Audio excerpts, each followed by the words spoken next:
মালয়েশিয়াতে অনেক ভাই আছেন এক জায়গা থেকে আরেক জায়গায় যাওয়ার জন্য ট্যাক্সি ব্যবহার করেন।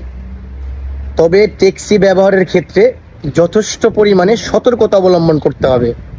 ধরেন আপনি কোনো একটা জায়গায় যাওয়ার জন্য ট্যাক্সি ভাড়া করলেন, ট্যাক্সির তো অনলাইন কোনো অ্যাপস নাই, সরাসরি ভাড়া মিটিয়ে নিলেন 10 রিঙ্গিত, কিন্তু গন্তব্যস্থানে যাওয়ার পরে ভাড়া দাবি করতেছে 200 রিঙ্গিত।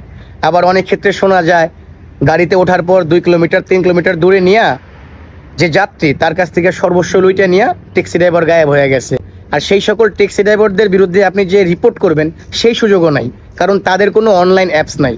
এই জন্য ট্যাক্সি ব্যবহার না কইরা প্লে স্টোর থেকে একদম বিনামূল্যে গ্র্যাব এই অ্যাপসটা ডাউনলোড করতে পারবেন। ডাউনলোড হয়ে গেলে নিজের জিমেল এবং নিজের সঠিক নাম দিয়ে অ্যাপসটা ওপেন করবেন। আপনার যদি কখনো কোনো জায়গায় যাওয়ার প্রয়োজন হয় এই অ্যাপসের মাধ্যমে আপনি গাড়ি বুক করবেন। কখনো যদি কোনো গ্র্যাব ড্রাইভার আপনার কাছে বাড়তি ভাড়া দাবি করে বা আপনার সাথে খারাপ আচরণ করে, সেই ক্ষেত্রে সেই ড্রাইভারের বিরুদ্ধে আপনি রিপোর্ট করতে পারবেন, কারণ অ্যাপসের মধ্যে ড্রাইভারের ফুল ডিটেলস দেওয়া থাকে।